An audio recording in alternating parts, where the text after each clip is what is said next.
এডাল ৰেখা কোনো ত্ৰিভুজৰ এটা বাহুৰ সমান্তৰালকৈ টনা হয় আৰু ৰেখাডালে আন দুটা বাহুক দুটা নিৰ্দিষ্ট বিন্দু ছেদ কৰে, তেনেহ'লে সেই বাহু দুটা একে অনুপাততে বিভক্ত হ'ব।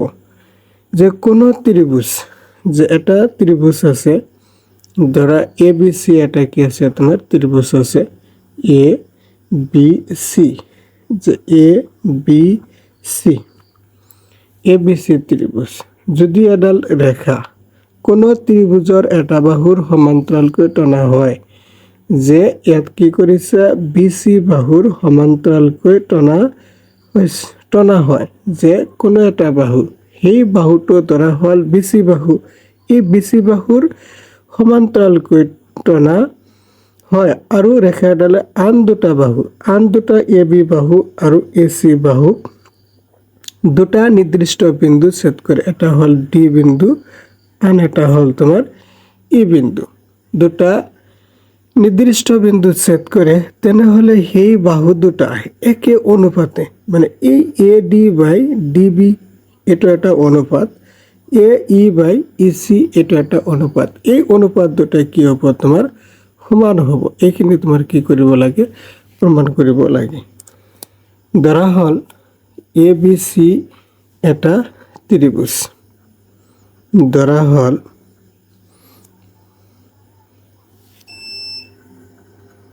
এ বি চি এটা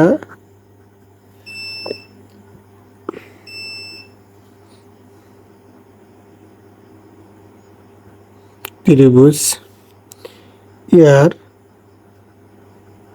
বি চি বাহুৰ সমান্তৰালকৈ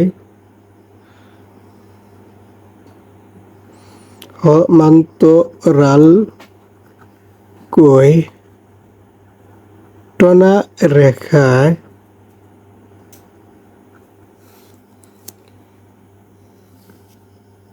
এ বি আৰু এ চিক ক্ৰমে ডি আৰু ই বিন্দুত ছেদ কৰিছে।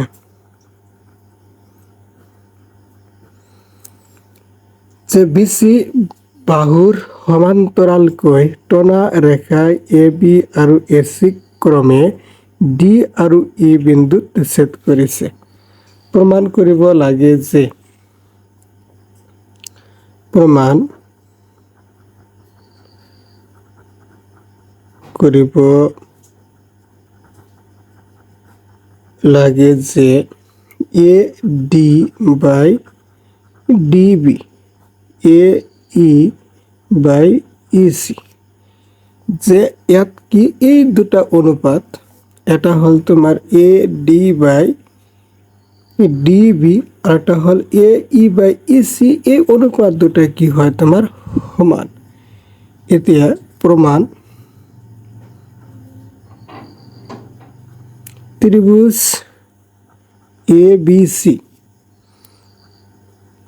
আৰু ত্ৰিভুজ এ ডি ইৰ পৰা পাওঁ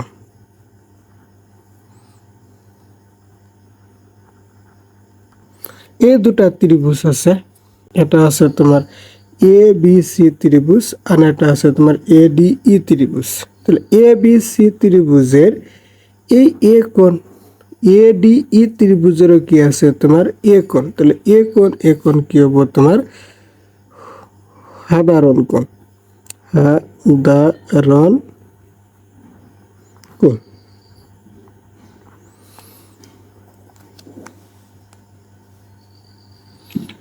তাৰপিছত যে তোমাৰ এই ডি ই বাহু আৰু কি আছে তোমাৰ বি চি বাহু কি আছে সমান্তৰাল আছে। সমান্তৰাল যদি হয় তাহলে ইয়াতে আছে ডি কোণ আৰু এইখিনি আছে তোমাৰ বি কোণ। তাহলে ডি কোণ আৰু বি কোণ কি হ'ব তোমাৰ অনুৰূপ কোণ। এ বি সি বি কোণ, এ ডি ই এইখিনি হ'ব তোমাৰ অনুৰূপ কোণ, অনুৰূপ কোণ। তাহলে এই দুটা ত্ৰিভুজ যে এ বি সি ত্ৰিভুজ আৰু এ ডি ই ত্রিভুজ, এই দুটা ত্রিভুজের দুটা কোণ সমান, তাহলে দুটা কোণ সমান হলে তৃতীয় নাম্বার কোণটাও কি হয়ে যায়, সমান হয়ে যায়। তাহলে ত্রিভুজ এ বি সি সিমিলার ত্রিভুজ এ ডি ই কি মতে, এ মতে, এ মতে ত্রিভুজ দুটা সমান হয়ে যাবে। যদি সিমিলার হয় তেনেহ'লে সিহঁতৰ অনুৰূপ বাহুবিলাকৰ অনুপাত কি হয়, সমান।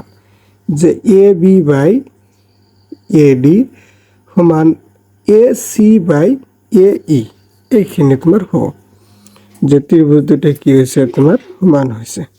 তাহলে A B by A D A C by A E, ইয়াৰ পৰা A B A D -1 A C by A E -1, LCM আহিব A D A B minus A D হ'ব A E A C minus এ ই হ'ব। এতিয়া এ বিৰ পৰা A D, এই এ বিৰ পৰা বি আৰু এ চিৰ পৰা এ ই মাইনাস কৰিলে থাকিব তোমাৰ ই চি।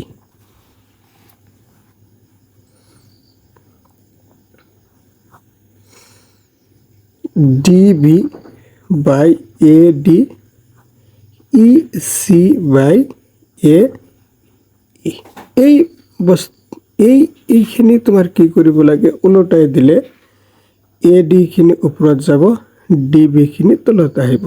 একেদৰে এ ই ওপৰত যাব, ই চি তলত আহিব। এইখিনি তোমাৰ হ'ল প্ৰমাণ।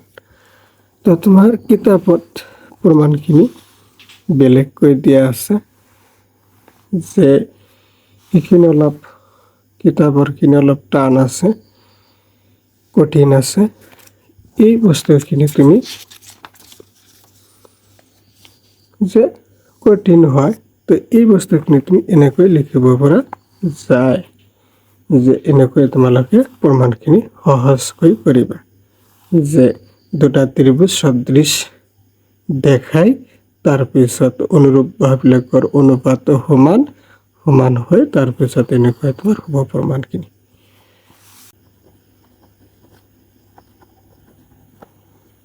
উদাহৰণ 2, যদি এডাল ৰেখা A B C ত্ৰিভুজৰ A B C ত্ৰিভুজ A B C, A B C ত্ৰিভুজৰ A B বাহুত কি আছে তোমাৰ ডি আৰু এ চি বাহুত কি আছে তোমাৰ ই বিন্দু আছে, আৰু এই ৰেখাডাল বি চিৰ সমান্তৰাল। ৰেখাডাল কি আছে তোমাৰ বি চিৰ সমান্তৰাল। তাহলে প্ৰমাণ কৰিব লাগে এ D by A B A E by A সি দিয়া আছে। A B C ত্ৰিভুজৰ D E সমান্তৰাল বি সি। প্ৰমাণ কৰিব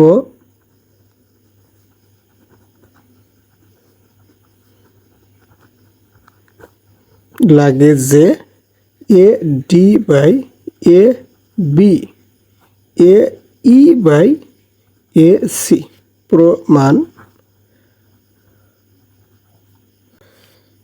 ডি ই সমান্তরাল বি সি গিভেন ডি ই সমান্তরাল বি সি দিয়া আছে। তেনেহলে এইটো সমান্তরাল যদি দিয়া থাকে তাহলে কি হব, অনুপাতগুলো কি হব তোমার সমান হব। যে এ ডি বাই তোমার ডি বি সমান সমান A E by A C, A D by D B তোমার এ ই বাই এ সি। প্রমাণ এইখিনি হল। এতিয়া এই বস্তুখিনি কি কৰিব লাগিব, উলটাই দিব লাগিব। যে D B by A D A E by A C, তাহলে দুয়ো সাইডৰ পৰা +1 কৰিলে +1 +1 ইয়াত আহিব AD LCM তাহলে DB plus AD AE LCM আহিব EC প্লাস AE তাহলে এই DB আৰু AD যোগ কৰিলে গোটেইখিনি আহিব AB আহিব AB by AD আৰু কি আহিব তোমাৰ AC by AE উল্টাই দিলে AD by AB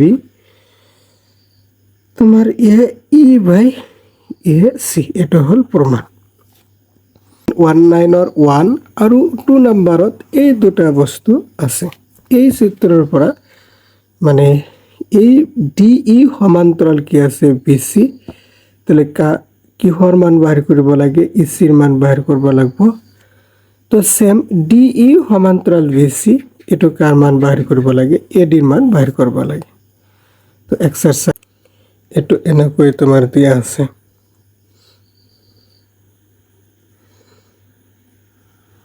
এনেকৈ দিয়া আছে A B C এটো কি দিয়া আছে তোমাৰ D এই DE সমান্তৰাল BC যে DE সমান্তরাল BC given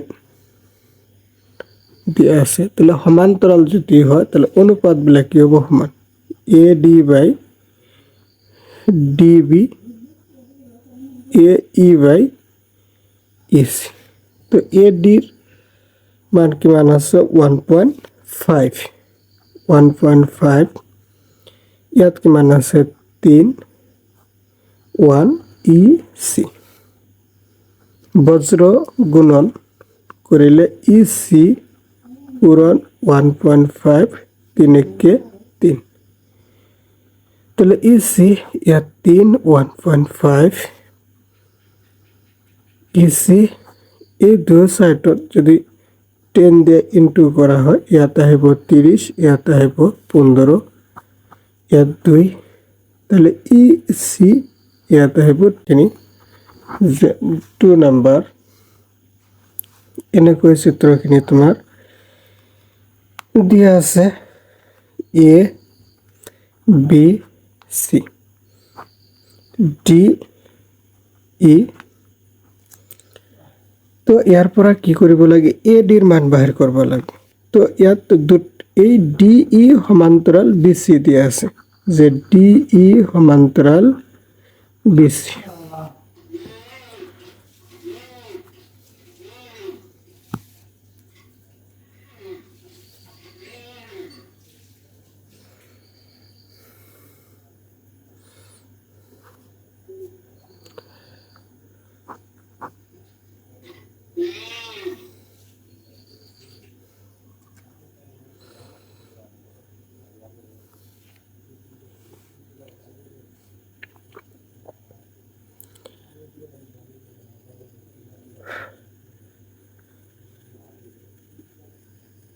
DE সমান্তৰাল BC যদি হয় তাহলে সিহঁতৰ অনুপাত বিলাক AD by DB সমান সমান AE by EC এইখিনি হ'ব এতিয়া AD ৰ মান নাই DB ৰ মান 7.2 AE ৰ মান 1.8 EC ৰ মান 5.4 বজ্ৰপূৰণ কৰিলে যে AD পূরণ 5.4 7.2 into 1.8 তাহলে AD 7.2 1.8 5.4 3 8 54 324 72 তাহলে AD এর মান 2.4 সেন্টিমিটার 2 নাম্বার ত্রিভুজ PQ আৰু PR বাহুৰ ওপৰত ক্ৰমে E আৰু F দুটা বিন্দু তলৰ প্ৰতিটোৰ ক্ষেত্ৰতে EF সমান্তৰাল QR হয় না উল্লেখ কৰা তো ইয়াত মানবিলাক দিয়া আছে এই মানবিলাক দিয়া আছে 2 ৰ 1 নাম্বাৰ যে PE 3.9 centimetre, EQ 3 centimetre, PF 3.6 centimetre, FR 2.4 centimetre. তো এই ত্রিভুজখিনি এনেকুৱা ত্ৰিভুজ যে PQR ত্ৰিভুজ, যে PQR ত্ৰিভুজ। এই PQR ত্ৰিভুজৰ EF সমান্তৰাল QR হয় নে নহয়, তাহলে অনুপাতবিলাক কি কৰিব লাগিব, বাহিৰ কৰিব লাগিব। যদি অনুপাত সমান হয় তেনেহলে ত্ৰিভুজটোৰ এই EF সমান্তৰাল QR হ'ব। তাহলে PE by EQ 3.9 ইয়াত কিমান আছে 3, তাহলে 1.3 3 13 39 1.3 PF by FR 3.6 2.4। তো দশমিকখিনি ইয়াৰ উঠি যাব, তাহলে কি হ'ব তোমাৰ 36, ইয়াত আহিব তোমাৰ 24। তাহলে 3 12 36, 12 2 গুণ 24, তাহলে 3/2 3/2, তাহলে 3 2 দি হরণ করিলে একবার, ইয়াত আহিব 1 0, তাহলে 1.5। এটা হল 1.5, এটা হল 1.3। তো অনুপাত দুটা তো মিলা নাই, যে PE by EQ not equal PF by FR। তাহলে EF আৰু QR সমান্তৰাল নহয়, তৰাল নহয়।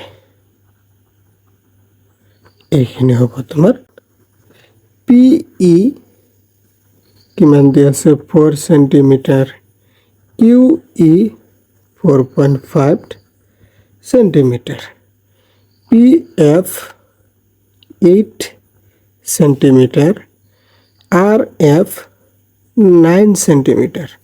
তো PQR ত্রিভুজ, PQR ত্রিভুজ, এইখিনি আছে EF। তো ইয়াৰ কি বাহিৰ কৰিব লাগিব, অনুপাত বাহিৰ কৰিব লাগিব, যে PE by QE, যে PE by QE। PE ৰ মান কিমান আছে 4 সেন্টিমিটার 4, ইয়াত কিমান আছে 4.5, তাহলে 40, ইয়াত আহিব 5 5 8 40 5 9 45, তাহলে 8/9। PF by RF, PF ৰ মান আছে 8, ইয়াত আছে 9 8/9, তাহলে এইখিনি 8/9 8/9 একই হৈছে। তাহলে অনুপাত দুটা সমান, যে PE by QE PF by RF এইখিনি কি হয় সমান। তাহলে EF আৰু QR সমান্তৰাল হয়।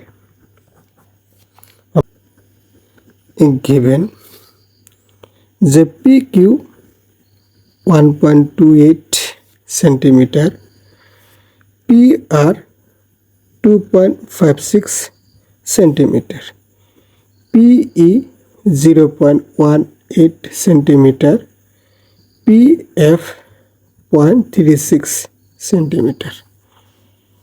তো ইয়াত কি আছে PQR ত্রিভুজ আছে, যে PQR ত্রিভুজ। এইখিনি কি আছে তোমাৰ EF আছে। তো PQ by যে PE, যে PE, যে এইখিনি ডিভাইড গোটেইখিনি, তাহলে PE by PQ। তো PE ৰ মান কিমান আছে 1.28, PE ৰ মান আছে তোমাৰ 0.18, আৰু PQ ৰ মান কিমান আছে 1.28, তাহলে ইয়াত আহিব 1.28 28 হৈ যাব তাৰপিছত তোমাৰ PF বাই PR PFৰ মান আছে 0.36 2.56 তাহলে 36 বাই 256 এটা দুইবার করলে 18 এটা কত হবে 128 তাহলে 18 বাই 128 আসবে তাহলে এইখানে কি আছে অনুপাত দুটো সমান যে PE বাই PQ সমান সমান PF বাই PR তাহলে EF আৰু QR সমান্তরাল হয়